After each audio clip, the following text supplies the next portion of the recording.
Hey there, and welcome to Astrology for the People. This is for the full moon in Aquarius on Thursday the 18th of August at 7:30 p.m. Australian Eastern Standard Time. So this is going to be the first of 3 videos on a really interesting time that we have ahead of us. What we have here is an almost eclipse.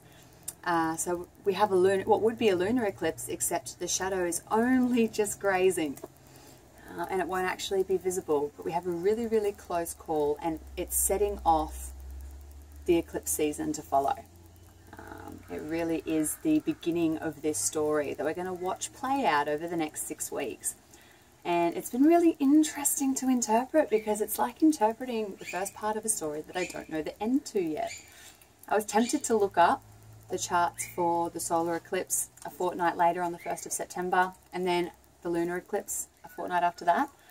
But it didn't feel right. It feels like we need to journey into this mystery together a little bit and look at really what's alive right now and what this part of the journey holds for us. And let things, flow from there. Not get too ahead of ourselves and too overwhelmed with the vastness of the task at hand. Because I did get a sense of that when I pulled this chart up.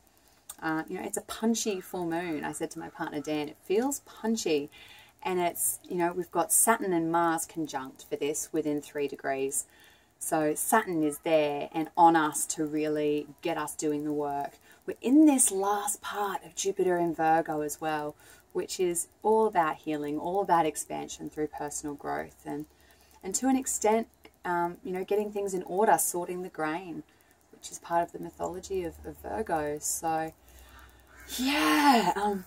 there is stacks going on. I'm going to try and keep this as simple and as focused as I can, because we really need to stay focused at the moment.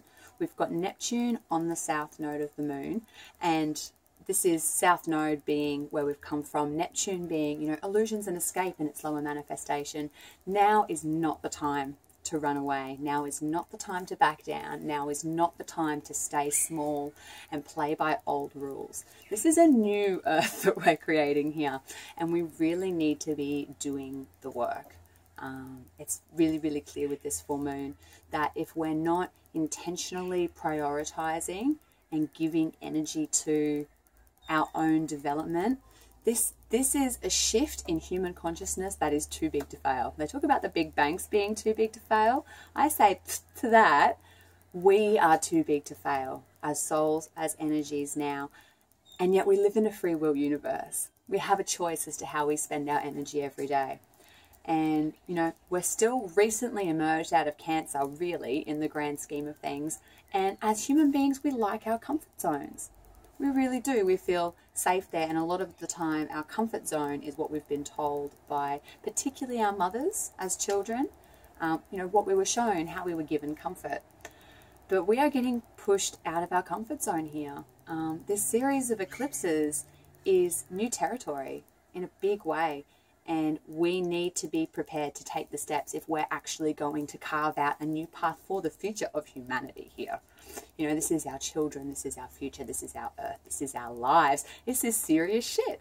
And I know that, that is all a bit heavy and serious, but Saturn's a bit heavy and serious. He's all snuggled up with Mars. Pluto's trine Venus. So there's transformation happening here around relationship with money as well, relationship with resources, relationships with each other. And this is really going to be the foundation of our new earth. What is our relationship with the resources of earth that we're consuming? Are we really discerning in how we buy and how we consume and how we waste, or are we flippant about it? And how are we relating to each other? Are we creating structures where everyone is lifted, or are we still trying to pull each other down in this old way of being, in this power struggle and hierarchical approach to life? So, that's kind of just the beginning, hey? I'm going to check and see what else I had written down, because there are a lot of aspects. I haven't even started on the yod, right? So we're in a yod. This is like the finger of God. It's an incredibly powerful configuration, astrological configuration, that really brings the hand of destiny into our lives in a big way. And those of us who are doing this work, if you're watching this video, you are destined to be a part of this change. And it's when we really feel that hand upon us and we feel the consequences of stepping off the path. If you try and step off the path now, you are going to get whacked hard. I'm serious. Don't do it. If ever there is a time to draw on your self-discipline and align with your values and say, this is where I'm going, I'm going to shine now, I'm going to rise now, we are going to create a new way of being in the world now. Now is it. Now is it. And now is all we've got, really. You know, talk about the ultimate cliche, but it's so true. You can have all the spiritual knowledge in the world, but if you're not integrating that into your choices moment by moment, then it's not actually going to create the physical, tangible change that you need and that the world needs. So I invite you to connect in with that. This yod is pointing at Jupiter, right? So we've got Jupiter, Chiron, Mercury, Uranus, and then the full moon also as part of this configuration. And it's pointing to Jupiter. So this is where all the energy is. Jupiter in Virgo, like I was saying, this is the end of a 12-month cycle that we're coming into of incredible expansion and healing. We're in the final leg of the marathon now. Now at the base of the yod is Uranus, and this is one of the key forces that we have to draw on to help resolve this opposition, to help resolve the tension of the yod, yeah? So we're going to take the skills and the qualities that Uranus offers us, and we're going to direct them into Jupiter, and that's where we're going to get a big power boost that's going to support us into these next two eclipses, right? So this is the first, and then we're going to come into the second, and we're really, really moving into a very new phase, very new territory. So what is Uranus? Well, that is newness in a nutshell. Uranus governs Aquarius as well. So it's very inventive, it's very eclectic, it's very, the resistance, you know, the activist energy is Aquarian, the inventor's energy is Aquarian. Aquarian energy struggles to fit in with society. And that is such a gift in a lot of ways because we really don't want to fit in to what's there now. You know, we need to be able to integrate with it in order to create positive change, but we've got a massive opportunity to birth something new here, and Uranus is a powerful player to help us do that. So Super Mario is what I wrote down for this. You guys are going to love this. It's the most random analogy. The Uranus energy is like a lightning bolt, and it's a real shift up. And so we need to be drawing on both the persistent effort of Saturn and also allowing these beautiful bursts and leaps and shifts that the Uranian energy offers us as we're coming into this next period of growth. So if you think of like a Super Mario game, I don't know Super Mario well, I can kind of see it in my head, so this may not be the case, but imagine Mario is going up a hill, right? And, pardon me, on this hill, there are little squares that you can set on that are trampolines. So boing, boing. You with me? Yeah? I know this sounds random, but bear with me, I promise. So that's your Uranian energy, those little trampolines. But to take full advantage of the power in those little trampolines, you've got to jump and you've got to let yourself fly. If you kind of run up towards it and then go, oh, maybe not, I don't know if flying's safe, or you jump on it and then as you feel the takeoff and the incredible rush, you go, whoa, oh, I'm not sure about this, and you with me? So this is what we're looking at here. We're going to be presented with some powerful little trampolines energetically over the next bit, and also in our lives. This will show up in situations. With Pluto Venus, it will probably show up in relationships, not just with our partners, but with anyone in our lives. These are our jumping points.